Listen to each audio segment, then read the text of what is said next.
Hello everyone, welcome to DS Net Education. My name is Divya Soni. UGC net commerce paper 2 का business environment के मैं units करा रही थी, chapters करा रही थी, जिसमें मैंने monetary policies, economic system, business environment के क्या क्या एलिमेंट्स हैं, इंटरनल एंड एक्सटर्नल सारे एलिमेंट्स करा दिए। तो आप इसकी बिजनेस इन्वायरमेंट की प्लेलिस्ट में जाके देख सकते हैं, आपको सभी वीडियोस एक साथ मिल जाएंगे। दूसरी ओर अगर इस वीडियो की पीडीएफ फाइल चाहिए तो आप DS नेट एजुकेशन के टेलीग्राम चैनल पर ज्वाइन कर सकते हैं। वहाँ पर आपको सभी की इंपॉर्टेंट नोट्स की पीडीएफ फाइल मिल जाएगी। और आपने प्रीवियस ईयर क्वेश्चंस 2020 नहीं देखे, कॉमर्स से रिलेटेड डिटेल एक्सप्लेनेशन में मैंने बता रखे हैं, वो भी प्लेलिस्ट में मैंने डाल रखे हैं। UGC net commerce previous year questions 2020 में, वहाँ पर आपको सभी के क्वेश्चन, सभी यूनिट्स के क्वेश्चन यूनिट वाइज मिल जाएंगे जो 2020 में हुए थे दोनों सेट में। और आपको मोटिवेशनल वीडियोस चाहिए या फिर करियर से रिलेटेड जो भी डाउट्स चाहिए वो भी आप मुझे कमेंट सेक्शन में बता सकते हैं और मेरे वीडियोस में गो थ्रू हो सकते हैं।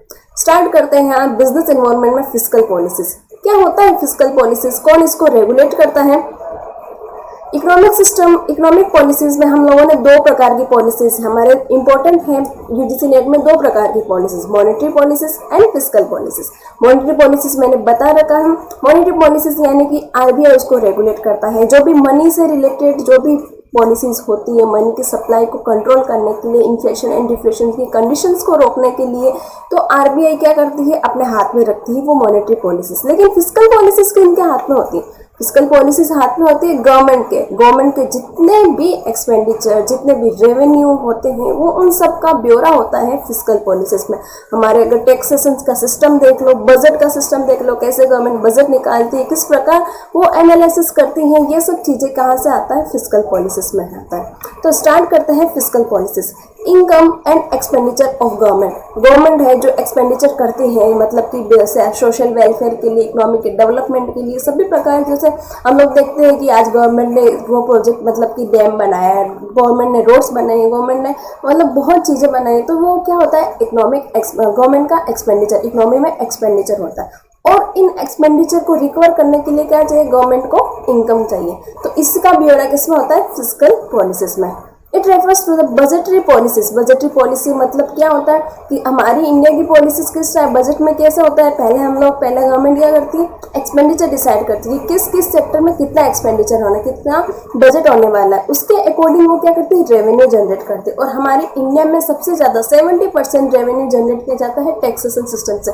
जो लोगों की इनकम एक लिमिट से ज़्यादा होती है उनको टैक्स पे करना होता है, और वो टैक्स ही हमारी गवर्नमेंट की रेवेन्यू का एक बहुत ही इंपॉर्टेंट चीज़ होती है, बहुत ही इंपॉर्टेंट इनकम होती है। तो बजटरी पॉलिसी ऑफ गवर्नमेंट की बजटरी पॉलिसीज है वो फिस्कल पॉलिसीज पे डिपेंड करती है। It is also known as tax and expenditure policy. अब टैक्स एंड एक्सपेंडिचर यहाँ पर रेवेन्यू क्यों नहीं लिखा? जैसा मैंने बताया, क्योंकि टैक्स ही है जो 70 से 80% हमारी रेवेन्यू जनरेट करती है, और एक्सपेंडिचर मतलब कि वो टैक्स, वो इनकम है, वो रेवेन्यू है, वो कहाँ कहाँ पर यूटिलाइज करती है, कहाँ कहाँ पर मोबिलाइज करती है, वो सब चीज़ें फिस्कल पॉलिसीज में आती है। फिस्कल पॉलिसीज में भी defined as the part of government economic policy. जैसे कि हम लोग इकोनॉमिक बिजनेस इन्वायरमेंट में, इकोनॉमिक पॉलिसीज में हम लोगों ने दो इन्वायरमेंट मैंने बता दिया, दो पॉलिसीज इंपॉर्टेंट है, मॉनेटरी पॉलिसीज और इकोनॉमिक पॉलिसीज। और इकोनॉमिक पॉलिसी, फिस्कल पॉलिसी किसकी इंपॉर्टेंट पॉलिसी है? गवर्नमेंट की।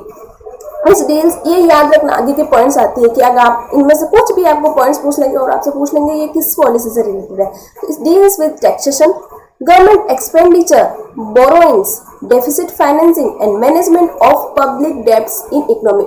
ये जो पिलर है, ये 5 जो पिलर हैं, ये फिस्कल पॉलिसीज के मेन पिलर हैं। आपको एग्जाम में पूछ सकते हैं, इसको हम आगे एक एक टॉपिक्स को डिटेल में पढ़ेंगे इसी वीडियो में। A policy under which government uses its expenditure and revenue programme, मतलब कि एक ऐसी पॉलिसी जहां पर गवर्नमेंट क्या करती है? यूज करती है एक्सपेंडिचर एंड रेवेन्यू के प्रोग्राम को टू प्रोड्यूस डिजायरेबल इफेक्ट, कि एक डिजायरेबल इफेक्ट सोसाइटी में, डिजायरेबल इफेक्ट लाती है, सोसाइटी का वेलफेयर करती है वो, मतलब लोगों का ज़्यादा से ज़्यादा गवर्नमेंट क्या करती है? फायदा ही करती है। वो अपने मतलब बेनिफिट के लिए, अपने अर्निंग प्रॉफिट्स के लिए वो ऐसा कुछ नहीं करते, वो profit produce desirable effect and unavoid undesirable effect, मतलब कि जो इसकी इनकम हुई, वो टैक्सेस हुए हैं, वो कहीं अनप्रोडक्टिव चीज़ों पे नहीं लगाती, वो प्रोडक्टिव चीज़ों पे ही वो पैसा जो है यूज़ किया जाता है, और the national income production and employment, for employment के लिए। तो ये आप लोगों ने फिजिकल पॉलिसीज की डेफिनेशन बताई। आई होप फिजिकल पॉलिसीज के बारे में अगर क्वेश्चंस आप भी चाहे तो आपका अगर कॉन्सेप्ट क्लियर है फिजिकल पॉलिसी से रिलेटेड तो आप क्वेश्चंस कर देंगे।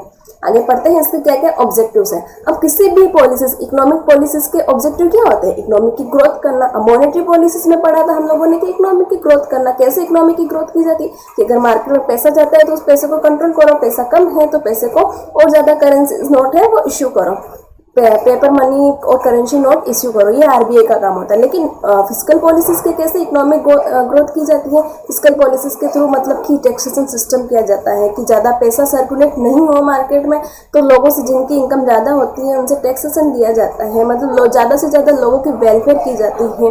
लोगों को मतलब बहुत हर देखते नहीं है कि आज गवर्नमेंट ने वो प्रोजेक्ट बनाया, आज गवर्नमेंट ने वो प्रोजेक्ट बनाया, उस प्रोजेक्ट पे काम किया, वो पॉलिसीज लेके आए, वो सर्विसेज दे रही है गवर्नमेंट को। तो ये सब क्या है? गवर्नमेंट का मेन जो ऑब्जेक्टिव है वो है इकोनॉमिक ग्रोथ। दूसरा आता है इकोनॉमिक स्टेबिलिटी। अब इन्फ्लेशन एंड डिफ्लेशन की कंडीशन को रोकने का काम ये भी करता है, फिजिकल पॉलिसीज भी करता है, क्योंकि अगर इन्फ्लेशन एंड डिफ्लेशन दोनों कंडीशन अगर गवर्नमेंट के हाथ में, अगर गवर्नमेंट ने रूल्स रेगुलेशंस अच्छे से नहीं बनाए फिजिकल पॉलिसीज के थ्रू तो इकोनॉमी स्टेबल नहीं रहेगी, और इकोनॉमी स्टेबल नहीं रहेगी किसी भी कंट्री की तो वो इकोनॉमी डगमगा जाएगी और वहाँ पर कोई भी मतलब इम्पोर्ट एक्सपोर्ट करना पसंद नहीं करेगा। तो गवर्नमेंट को इकोनॉमिक स्टेबिलिटी भी लानी जरूरी होती है। Reduce the inequality in income distribution.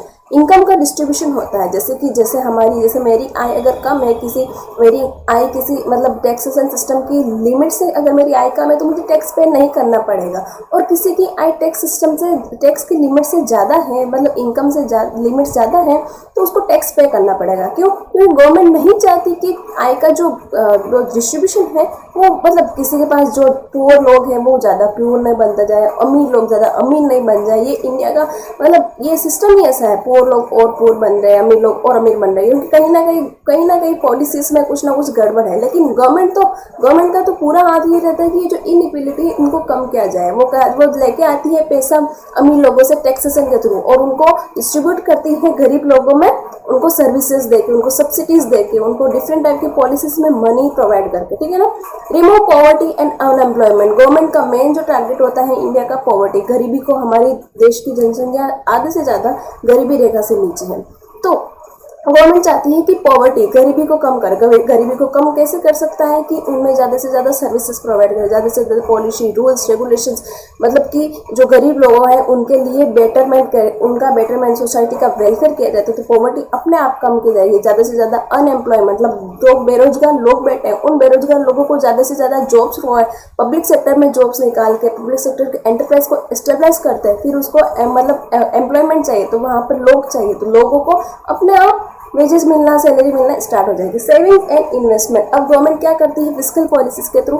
Savings को प्रमोट करती है। सेविंग्स को कैसे प्रमोट करती है कि अगर किसी का टैक्स, कोई व्यक्ति टैक्स भरता है तो उसको डिफरेंट टाइप की स्कीम प्रोवाइड की जाती है कि आप प्रोविडेंट फंड में पैसा जो है सेव कीजिए, आप LIC इंश्योरेंस करा दीजिए अपनी। तो ये क्या करती है, वहाँ पर क्या होता है, वहाँ पर जो टैक्स होता है वो एक लिमिट से, मतलब थोड़ा सा परसेंटेज होता है वहाँ पर कम दिया जाता है। तो उससे क्या होता है, लोग चाहते हैं कि हाँ हम सेविंग्स करें और हमें टैक्स भी देना कम पड़ेगा, तो वो सेविंग्स को प्रमोट करेगी जो कि आगे जाके उस व्यक्ति की लाइफ में यूज आ सके। और इन्वेस्टमेंट, लोग गवर्नमेंट कहती है कि आप डिफरेंट पॉलिसीज में इन्वेस्ट कीजिए, डिफरेंट सर्विसेज में इन्वेस्टमेंट कीजिए जहां पर जिससे कि आपको और बेनिफिट हो। तो गवर्नमेंट सेविंग्स एंड इन्वेस्टमेंट को प्रमोट करती है। Reduce regional disparities. अब रीजनल डिस्पैरिटीज मतलब कि गवर्नमेंट जो होती है, एक जैसे मानो इंडिया की गवर्नमेंट है तो वो पर्टिकुलर रीजनल एरिया को ही प्रमोट नहीं करती, रीजनल एरिया का ही वेलफेयर नहीं करती। वो अगर गवर्नमेंट इंडिया का वेलफेयर कर रही है तो इंडिया के सभी स्टेट में, सभी डिस्ट्रिक्ट में सबका वेलफेयर चाहेगी, वो पर्टिकुलर एक चीज का वेलफेयर नहीं करती। तो रीजनल डिस्पैरिटीज होती है उसको भी रिड्यूस करती है। आई होप ऑब्जेक्टिव्स भी फिजिकल पॉलिसीज के समझ में आ गए होंगे। अब बात करते हैं टाइप्स क्या है फिजिकल पॉलिसीज के। सबसे पहला आता है न्यूट्रल। अब न्यूट्रल का अगर हिंदी में मतलब देखें, न्यूट्रल का मतलब कि स्थिर मतलब कि ना तो ऊपर है ना ही नीचे है, ना हिल रहा है ना डुल रहा है, उसको बोलते हैं न्यूट्रल। न्यूट्रल मतलब कि इक्विलिब्रियम फेज किसका? एक्सपेंसेस और रेवेन्यू का। और रेवेन्यू कहाँ से आता है? टैक्सेस का। तो जहाँ पर टैक्स भी उतने ही मिल रहे, गवर्नमेंट को उतने ही टैक्स मिल रहे जितने उसके खर्चे हैं, ना तो टैक्स ज़्यादा है और ना ही टैक्स कम है, मतलब कि ना ही रेवेन्यू उसको ज़्यादा मिल रहा है ना ही रेवेन्यू कम मिल रहा है, और उतना एक्सपेंडिचर के बराबर मिल रहा है, तो उसको बोलते हैं equilibrium phase of economy. In this case of government spending is entirely funded by tax revenue and there is no need of borrowing. इसमें क्या होता है, गवर्नमेंट को अपने एक्सपेंडिचर को मतलब जनरेट करने के लिए, रेवेन्यू को जनरेट करने के लिए उसको बोरोइंग्स लेने की नीड नहीं पड़ती, क्योंकि उसके पास पर्टिकुलर वो फंड पड़ा है, टैक्स के थ्रू उसको मिला है, वो उसका इनकम पड़ी है एक्सपेंडिचर को कंप्लीट करने के लिए सॉरी। फिर सेकेंड जो टाइप्स आता है वो है एक्सपेंसरी। एक्सपेंसरी मतलब कि government spending excess tax revenue. Government होती है ना, गवर्नमेंट के पास एक्सपेंसेस ज़्यादा होते हैं। अब ये जो कंडीशन है ये हमारी इंडिया की कंडीशन, आप ध्यान से देखना, इंडिया की कंडीशन क्या है कि गवर्नमेंट पहले एक्सपेंडिचर डिसाइड करती है और एक्सपेंडिचर इतने होते हैं, अलग अलग सेक्टर्स में इतने एक्सपेंडिचर होते हैं, गवर्नमेंट के पास रेवेन्यू भी वो जनरेट नहीं कर पाती, क्योंकि वह लोग टैक्स पे कम करते हैं, लोगों की इनकम थोड़ी कम होती है तो लोग टैक्स पे नहीं कर पाते हैं। तो टैक्स होता है, गवर्नमेंट के पास टैक्सेस के थ्रू रेवेन्यू कम होता है और एक्सपेंडिचर ज़्यादा होता है, जिससे कि गवर्नमेंट क्या करती है, उसको बोरोइंग करनी पड़ती है अलग अलग कंट्रीज से, अलग अलग फाइनेंशियल इंस्टीट्यूशन से, वो गवर्नमेंट क्या करती है, बोरो करती है। तो यहाँ पर क्या होता है, यहाँ पर सिस्टम थोड़ा अलग है, यहाँ पर टैक्स है वो ज़्यादा कम है, रेवेन्यू कम है और एक्सपेंडिचर ज़्यादा है। This happen during this time of recession. ध्यान रखना कि ये किस टाइम होता है, ये रिसेशन के टाइम होता है। कॉन्ट्रेक्शनरी मतलब कि ये अच्छी सिचुएशन है, यहाँ पर जो है रेवेन्यू होता है वो ज़्यादा आता है, टैक्स है, गवर्नमेंट के पास टैक्स के थ्रू पैसा ज़्यादा आता है, लेकिन गवर्नमेंट उतना एक्सपेंडिचर नहीं करती जितना उसके पास पैसा होता है। वो क्या करती है, अगर उसके पास पैसा पड़ा है तो पड़ा रहने दे, या फिर किसी अदर कंट्री अदर नेशन को वो क्या करती है, बोरो मतलब लैंड दे देती है, पैसा उधार दे देती है, या फिर फाइनेंशियल इंस्टीट्यूशन को दे देती है उधार, क्योंकि उसके पास टैक्स का मतलब जो पैसा है वो ज़्यादा पड़ा है।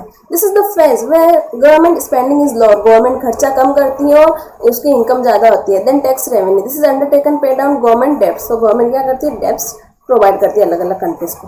अब बहुत ही इंपॉर्टेंट फिस्कल पॉलिसीज के बहुत ही इंपॉर्टेंट टॉपिक में आते हैं, जितना इंपॉर्टेंट हम लोगों ने इसकी definition and objectives and types पढ़े थे, उससे कहीं ज़्यादा इंपॉर्टेंट भी यही है, instrument of fiscal policies. Fiscal policies के क्या क्या टूल्स, हम लोगों ने मॉनेटरी पॉलिसीज के टूल एक एक टूल्स पढ़े थे डिटेल में एक्सप्लेनेशन के साथ, और ये भी हम लोग टूल्स पढ़ेंगे डिटेल एक्सप्लेनेशन के साथ। सबसे पहले आता है, आपको ये चारों पॉइंट है ना रट लेना है, 4 पॉइंट, क्योंकि 1-2 नंबर का क्वेश्चन ये भी पूछ लेते हैं कि अगर एक बोल देंगे फिस्कल पॉलिसीज का इंस्ट्रूमेंट बताओ, और इनमें से एक ऐसा पॉइंट होगा जो आपको नहीं देंगे, या फिर एक ऐसा पॉइंट देंगे जो इसमें से होगा, तो आपको ये ध्यान रखना। सबसे पहले आता है टैक्सेशन पॉलिसी, दूसरा आता है पब्लिक डेब्ट्स, तीसरा आता है फाइनेंशियल डेफिसिट फाइनेंसिंग, और चौथा आता है पब्लिक एक्सपेंडिचर पॉलिसी। तो हमें क्या याद रखना, फर्स्ट टैक्सेशन, दूसरा पब्लिक डेब्ट्स, तीसरा डेफिसिट फाइनेंसिंग और चौथा पब्लिक एक्सपेंडिचर पॉलिसी। ओके, अब इसको एक एक में डिटेल में पढ़ते हैं। सबसे पहले बात करें टैक्सेशन पॉलिसीज हमारी, जैसे कि मैंने वीडियो स्टार्टिंग में ही मैंने बताया था कि फिस्कल पॉलिसी गवर्नमेंट की इनकम किसके थ्रू आती है, 70 से 80% पार्ट है वो टैक्स के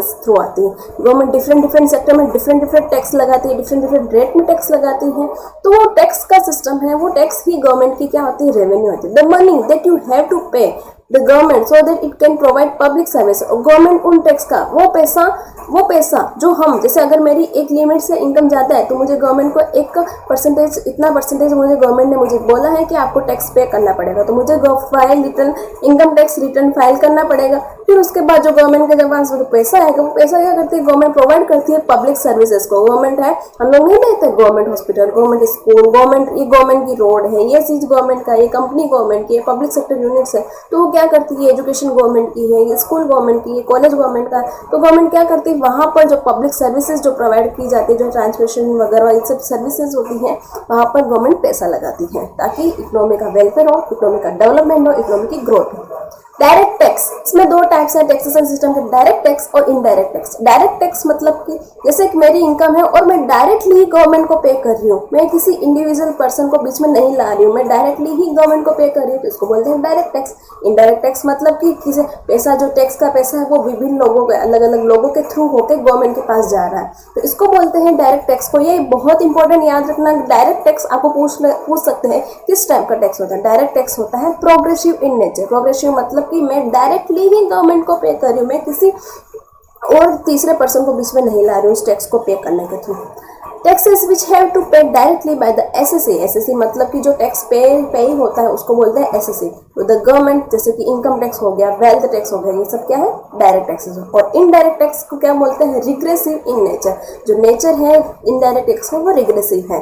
taxes which is imposed on somewhere else. Somewhere else मतलब कि जैसे कि अगर कोई मैन्युफैक्चरिंग माल कर रहा तो रॉ मटेरियल खरीदा तो रॉ मटेरियल पे टैक्स देना पड़ेगा। फिर प्रोडक्शन किया, प्रोडक्शन बना, प्रोडक्शन होलसेलर के पास गया तो होलसेलर ने माल खरीदा, उसको टैक्स देना पड़ेगा। फिर होलसेलर ने रिटेलर को खरीदा तो रिटेलर को टैक्स देना पड़ेगा। रिटेलर ने कंज्यूमर को सेल किया तो कंज्यूमर को टैक्स देना पड़ेगा। तो टैक्स मेनली जो टैक्स की रेट है, पैसा है, वो जा तो गवर्नमेंट के रहा है, गवर्नमेंट के पास रह रहा है, गवर्नमेंट के पास है, लेकिन एक गुड्स के पीछे 4 लोगों को टैक्स देना पड़ रहा है, तो उसको बोलते हैं इनडायरेक्ट टैक्स, जिसमें हमारा जीएसटी है वो इनडायरेक्ट टैक्स का मेन पार्ट है।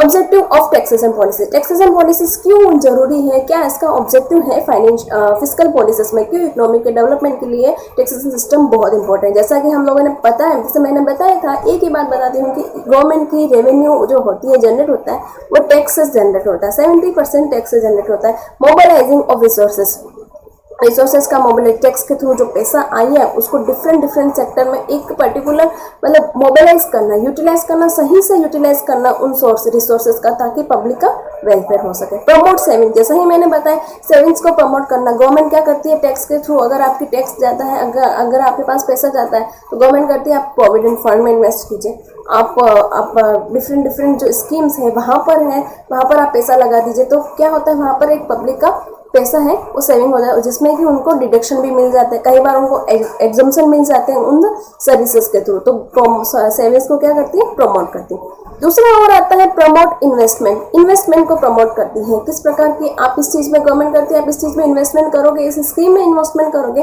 तो आपको जो टैक्स रेट इतनी कम लगेगी, आपके जो 10% है उसकी जगह आपको 5% टैक्स रेट देनी पड़ेगी। Bring equality of income and wealth. अब टैक्सेशन सिस्टम किस लिए लगाया जाता है, ताकि अमीर लोग और अमीर नहीं बनता जाए और गरीब लोग और गरीब नहीं बनता जाए। टैक्स क्या करती है, टैक्स जनरेट किया जाता है अमीर लोगों से और गरीब लोगों को बीच में प्रोवाइड किया जाए, जिससे कि इक्वलिटी ऑफ इनकम है वो सभी में इक्वल रहे। दूसरा इंस्ट्रूमेंट आता है फिस्कल पॉलिसीज का पब्लिक डेब्ट। डेब्ट का नाम सुनते ही हमारे दिमाग में आता है लोन। लोन किससे लिया जाता है, पब्लिक से। क्यों लेते हैं लोन, क्योंकि गवर्नमेंट के पास इतना पैसा नहीं है जिससे कि वो एक्सपेंडिचर है अपने एक्सपेंडिचर उठा सके। गवर्नमेंट के पास इतना रेवेन्यू नहीं, इतना टैक्स नहीं आ रहा है, टैक्स के थ्रू इतना पैसा नहीं आ रहा जिससे कि अपने जो बोरिंग्स हैं, जिससे कि अपना जो एक्सपेंडिचर है वो मतलब खर्चे जो है उठा सके। तो गवर्नमेंट क्या करती है, बोरो करती है। बोरो मतलब डिफरेंट अलग अलग नेशन से कर सकती है, अलग अलग स्टेट से कर सकती है, अलग अलग banks, institution, financial institution, businessman, इन सब से भी वो क्या करती है लोन लेती है, या फिर डिफरेंट जो बड़े बड़े फाइनेंशियल इंस्टीट्यूशन है उनको भी हम पढ़ेंगे, उनसे भी लोन लेते हैं। All types of borings made by the government. जो गवर्नमेंट के द्वारा बोरिंग्स ली जाती हैं उसको बोलते हैं पब्लिक डेब्ट। डेब्ट incurred by the government from different sources to meet access expenditure. अगर इकोनॉमी में खर्चा ज़्यादा हो रहा है तो उन खर्चे को मतलब फुलफिल करने के लिए गवर्नमेंट को पैसा, तो ऐसा तो है नहीं कि गवर्नमेंट खर्चा हो रहा है तो होने दो, लेकिन पैसा ही नहीं होगा तो मार्केट में गवर्नमेंट खर्चा कैसे करेगी, तो उसको क्या होगा, पब्लिक वेलफेयर के लिए लोन लेना पड़ेगा। नॉन एज पब्लिक डेब्ट। टेलर, एक जो हमारे इकोनॉमिस्ट है, डेफिनेशन पूछ सकते हैं कि टेलर की डेफिनेशन फिस्कल पॉलिसीज में पब्लिक डेब्ट की क्या डेफिनेशन है। गवर्नमेंट डेब्ट्स अराइज, गवर्नमेंट डेब्ट कब अराइज है, आउट ऑफ द बोरोइंग, वो borrowings by the treasury from the banks. जो गवर्नमेंट क्या करती है कि अगर उसके पास पैसों की कमी होती है तो वो क्या करती है, अपनी ट्रेजरी बिल्स है वो बैंक्स में सेल करती है। जैसे कि बैंक जो होते हैं ना गवर्नमेंट को पैसा देते हैं शॉर्ट टर्म के लिए, बिजनेस, ऑर्गेनाइजेशन एंड इंडिविजुअल को भी सेल्स करते हैं, जैसे कि वो सब लोग हैं ना उनको गवर्नमेंट को पैसा देते हैं शॉर्ट टर्म के लिए। अब इसके भी कुछ क्लासिफिकेशन है पब्लिक डेब्ट्स, क्या क्या क्लासिफिकेशन है, किन किन के थ्रू पैसा जो है रेवेन्यू जो है जनरेट किया जाता है लोन के थ्रू। सबसे पहला आता है अकॉर्डिंग टू द सोर्स। अब ये इंपॉर्टेंट चीज है, इंटरनल पब्लिक डेब्ट्स और एक्सटर्नल पब्लिक डेब्ट्स। इंटरनल मतलब कि लोन है जो हमारे इंटरनली मतलब कि कंट्री के अंदर ही लोन है, वो लोगों से लोन लिया जाता है। कंट्री के अंदर बैंक्स हो गया, कंट्री के अंदर बिजनेसमैन हो गया, कंट्री के ही अंदर फाइनेंशियल इंस्टीट्यूशन हो गया, वहां से गवर्नमेंट जो लोन लेती है उसको बोलते हैं internal public debts. Government borrow from the within the country, be it from the citizen or financial institution or the और द सेंट्रल बैंक। और दूसरा आता है external public debts. External public मतलब कंट्री से बाहर लोगों से लोन, अदर कंट्री से लोन लेना। अदर कंट्री के मतलब वो जो है बड़े बड़े फाइनेंशियल इंस्टीट्यूशन है वहाँ से लोन लेना, जैसे कि IMF हो गया, IBRD, world bank, ADB, other nation. वो लोग बोलते हैं, वो इंस्टीट्यूशन बोलते हैं हमारे पास आओ, हम आपको फंड प्रोवाइड कर देंगे, हम अपनी इकोनॉमी, आपकी कंट्री की इकोनॉमी के वेलफेयर के लिए हम आपको पैसा देंगे, हम आपको लोन देंगे, आपको इसके ऊपर क्या होना, इंटरेस्ट देना पड़ता है। Government borrow fund from international market, be it the financial institution और एनी अदर नेशन, और किसी नेशन से भी लोन ले सकती है पब्लिक वेलफेयर के लिए। दूसरा आता है अकॉर्डिंग टू द यूज के अकॉर्डिंग पब्लिक डेब्ट्स कितने टाइप्स के होते हैं, 2 टाइप्स के, प्रोडक्टिव और अनप्रोडक्टिव। प्रोडक्टिव मतलब कि ऐसे लोन वो मतलब पैसा इस चीज़ के लिए पैसा लगाते हैं, जैसे कि मैं उस चीज़ के पैसा लगाते हैं जहाँ पर कुछ इन्वेस्टमेंट करते हैं तो हमें वापस कुछ इनकम मिलती है। जैसा कि अगर मैं अगर गवर्नमेंट हूँ, मैंने कोई एक बिजनेस स्टार्ट करता है, मैंने कोई बिजनेस एंटरप्राइजेस इस्टेब्लिश करना है, तो मैं क्या लूँगी, लोन लूँगी, और लोन में अपने पैसे में लगाऊंगी, मैं अपनी फैक्ट्री जो स्टार्ट करूँगी, मैं उसमें मशीनरी लगाऊंगी, प्लांट एक्सपेंडिचर वेजेस वगैरह लगाऊंगी, वो पैसा लगाऊंगी, और जिससे कि मुझे एक पर्टिकुलर टाइम के बाद मुझे पैसा ज़्यादा मिलेगा, तो उसको बोलते हैं प्रोडक्टिव डेब्ट। जिससे कि कुछ ना कुछ जहाँ पर पैसा लगाए उससे कुछ प्रोडक्टिव निकल के आए और उससे मनी जो है जनरेट हुए, तो गवर्नमेंट वहाँ पैसा लगाती है जहाँ पर कुछ ना कुछ प्रोडक्टिव चीज़ें निकल के आते हैं। एक्सपेक्टेड टू क्रिएट एसेट्स को क्रिएट करने विच विल यील्ड इनकम की मतलब कि वहाँ पैसा लगाना जहाँ पर एक्स्ट्रा इनकम, वहाँ मतलब अपनी इनकम को वहाँ लगाना जहाँ पर आपको एक्स्ट्रा इनकम जनरेट होती है। Sufficient to pay principal amount and the interest, और वो ऐसी इनकम जिससे कि हम अपना प्रिंसिपल जो लोन लिया था उसका प्रिंसिपल अमाउंट भी पे कर सके, इंटरेस्ट भी पे कर सके, उसके बाद जो इनकम होती है वो हमें प्रोडक्टिव डेब्ट्स कहते हैं। फॉर प्रोडक्टिव यूज इंडस्ट्री एस्टेब्लाइज करना चाहती है गवर्नमेंट, अगर मशीनरी लगाना चाहती है, इरिगेशन, ये इरिगेशन नहीं, इरिगेशन फैसिलिटीज के, अगर एग्रीकल्चर के थ्रू अगर इरिगेशन फैसिलिटी, या बहुत सी ऐसी चीज़ें हैं जहाँ गवर्नमेंट है वो मतलब इन्वेस्टमेंट करती रहती है जिससे कि और ज़्यादा है वो मनी जनरेट होती रहती है। दूसरा आता है अनप्रोडक्टिव डेब्ट्स। अनप्रोडक्टिव डेब्ट्स मतलब कि ऐसे इस चीज़ों के लिए लोन लेना जहाँ पर सिर्फ गवर्नमेंट का खर्चा ही होता है, गवर्नमेंट को कुछ इनकम वहाँ से नहीं मिलती है। Not increase in production, not yield, ना तो प्रोडक्शन में कुछ इंक्रीजमेंट होता है, ना ही उनको यील्ड इनकम मिलती है गवर्नमेंट को। स्पेंड ऑन फैमिलीज मतलब कि सोसाइटी का वेलफेयर के लिए, फैमिलीज का वेलफेयर के लिए, फ्लड्स, अगर कहीं पे बाढ़ आ गए, कहीं पे चक्रवात आ गए, तो वहाँ पर जो मतलब सिचुएशन को सही करने के लिए गवर्नमेंट को बहुत पैसा, अभी जैसे कोविड-19 है, कोविड-19 कोरोना के टाइम गवर्नमेंट कितना अलग अलग पॉलिसीज बना रही है, लोगों की वेलफेयर, ज़्यादा से ज़्यादा लोगों का सोशल वेलफेयर कर रही है, बहुत सी चीज़ें हैं वो फ्री में प्रोवाइड कर रही है। क्यों? क्योंकि गवर्नमेंट चाहती है ज़्यादा से ज़्यादा लोग हैं वो उनका सोशली वेलफेयर हो, उनकी हमारी जो इकोनॉमी है वो डेवलपमेंट रहे। तो वो क्या होता है, वो अगर उनके पास अगर उस चीज़ के लिए लोन लेती है तो उसको बोलते हैं अनप्रोडक्टिव डेब्ट्स। और इसको एक क्वेश्चन ये चीज़ याद में रखना बहुत जरूरी है, डेड वेट डेब्ट्स क्वेश्चन पूछा भी गया है प्रीवियस ईयर क्वेश्चंस में, और इस बार भी याद करना कि डेड वेट डेब्ट्स क्या होते हैं। डेड वेट डेब्ट्स वहाँ वो डेब्ट्स होते हैं जो अनप्रोडक्टिव चीज़ों के लिए लिया जाता है, जहाँ पर आपको वापस पैसा दूसरा मतलब जो मतलब इनकम है वहाँ से आपको जनरेट नहीं होती है, तो इसको बोलते हैं डेड वेट डेब्ट्स। तीसरा आता है according to the period public debts. First आता है शॉर्ट टर्म पीरियड और दूसरा आता है लॉन्ग टर्म पीरियड। लोन जो होता है गवर्नमेंट होता है, एक तो शॉर्ट टर्म पीरियड के लिए लेते हैं, मतलब 1 साल के लिए लोन लेते हैं, मुझे गवर्नमेंट को पैसा 1 साल के लिए चाहिए, रेवेन्यू वो है 1 साल का जो बजट है उसको मैनेज करने के लिए पैसा चाहिए, तो शॉर्ट टर्म पीरियड के लिए लोन लेते हैं with in the period of 1 year. Short term loan तो ऑब्वियस सी बात है, लोन भी शॉर्ट होंगे, मतलब कम पैसे हैं उनमें पैसा भी कम लेंगे। लो इंटरेस्ट रेस्ट होगी वो भी कम होगी, क्योंकि वो ट्रेजरी बिल सेल कर देगी अपनी कंटीजेंसीज को मीट करने के लिए, तो ट्रेजरी बिल्स में इंटरेस्ट रेट है तो वो बहुत कम लगती है, ठीक है ना। फिर आता है लॉन्ग टर्म पीरियड्स मतलब कि 1 साल से ज़्यादा के लिए लोन लेना। गवर्नमेंट चाहे कि मेरा प्रोजेक्ट बहुत बड़ा है जो आगे आने वाले 10 साल तक चलता रहेगा, जिससे कि पैसा इन्वेस्टमेंट करना बहुत ज़्यादा जरूरी है, तो गवर्नमेंट क्या करती है 1 साल से ज़्यादा के लिए लोन लेती है।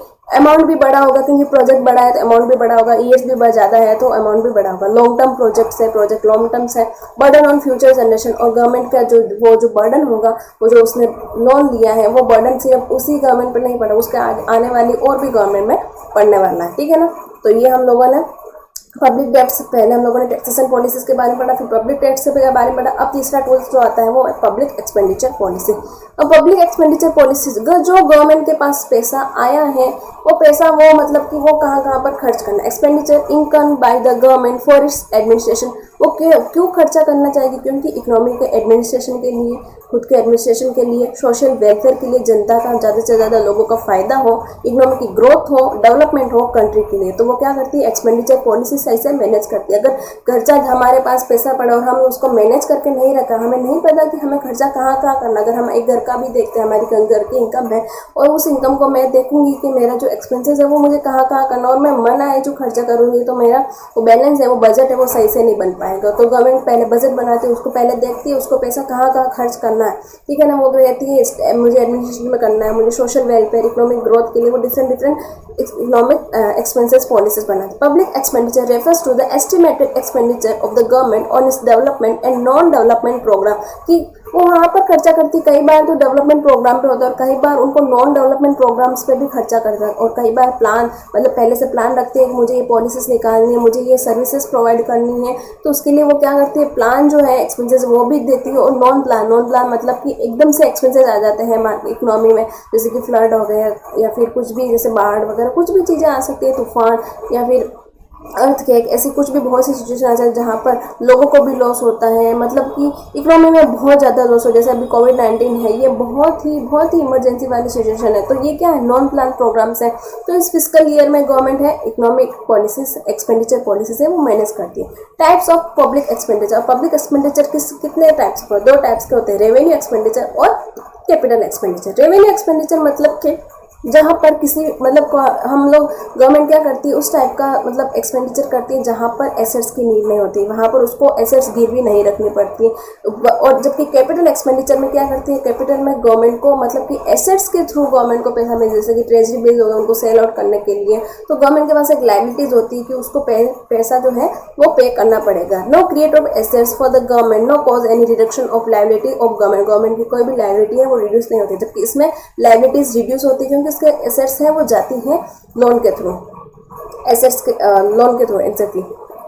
फोर्थ टूल्स एंड इंस्ट्रूमेंट है डेफिसिट फाइनेंसिंग। अब डेफिसिट फाइनेंसिंग की सिचुएशन क्या आती है, मतलब इकोनॉमी में घाटे की सिचुएशन। घाटा कब आता है, जहाँ पर एक्सपेंडिचर है वो ज़्यादा होंगे और रेवेन्यू है वो कम होंगे। लेकिन हमारी जो एक इकोनॉमी वही अच्छे से रन कर पाती है जहाँ पर एस्टिमेटेड एक्सपेंडिचर, जो हम लोगों ने एक्सपेंडिचर जब बजट बनाते टाइम जो एक्सपेंडिचर है वो हम लोगों ने एस्टिमेट किए और वो इक्वल कर रहे हैं, हमारे पास इतना रेवेन्यू पड़ा है, तो उसको बोलते हैं, उसको वो सिचुएशन है वो सही होती है। लेकिन डेफिसिट फाइनेंसिंग तो ऐसी सिचुएशन है जहाँ पर एक्सपेंडिचर ज़्यादा हो जाते हैं और रेवेन्यू जो है कम। It refers to the financing of budgetary deficit. Budgetary deficit मतलब कि बजट, जब मैंने जैसे ही बताया था कि इंडिया की इकोनॉमी में क्या होता है कि बजट बनाया जाता है, तब पहले गवर्नमेंट है एक्सपेंडिचर डिसाइड करती है, उसके बाद वो वहाँ से अलग अलग सेक्टर से रेवेन्यू जनरेट करती है। तो financing the budgetary deficit, budgetary में जो डेफिसिट है उन सबको फाइनेंस करने के लिए डेफिसिट फाइनेंसिंग बोलते हैं। Budgetary deficit here means excess of government expenditure और गवर्नमेंट इनकम,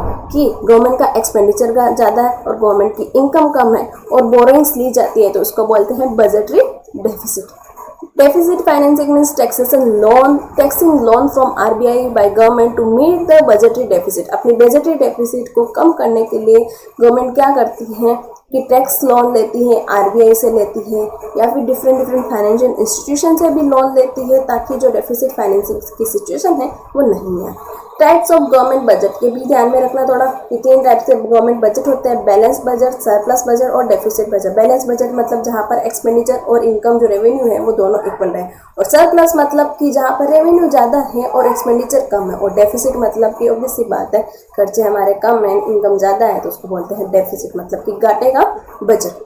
आई होप आप लोगों को वीडियो पसंद आया होगा। इसमें मैंने फिस्कल पॉलिसी के बारे में डिटेल में बताया कि क्या क्या फिस्कल पॉलिसीज की क्या क्या डेफिनेशन है, इसके क्या डेफिनेशन में याद रखना कि ये इनकम एंड एक्सपेंडिचर है गवर्नमेंट का, और इसमें टैक्सेस एंड बजट, गवर्नमेंट के एक्सपेंडिचर, पब्लिक डेब्ट्स कहाँ इकोनॉमी के वेलफेयर के लिए वो यूज़ करती है, ऑब्जेक्टिव्स क्या है, इकोनॉमी की ग्रोथ करना मेन इसका ऑब्जेक्टिव है, इनइक्वलिटी नहीं आने देना, मतलब सिचुएशन इनइक्वलिटी की सिचुएशन नहीं आने देना। Types of fiscal policies 3 types है, न्यूट्रल, एक्सपेंसरी और कॉन्ट्रैक्शनरी। न्यूट्रल में मतलब कि जहाँ पर एक्सपेंसेस होते हैं वो एक्सपेंसेस और इनकम दोनों इक्वल होते हैं, और एक्सपेंसरी मतलब कि एक्सपेंसेस ज़्यादा होते हैं, इनकम कम होती है। कॉन्ट्रैक्शनरी मतलब कि टैक्स है वो बहुत ज़्यादा है, लेकिन इनका मतलब जो एक्सपेंसेस है वो कम है।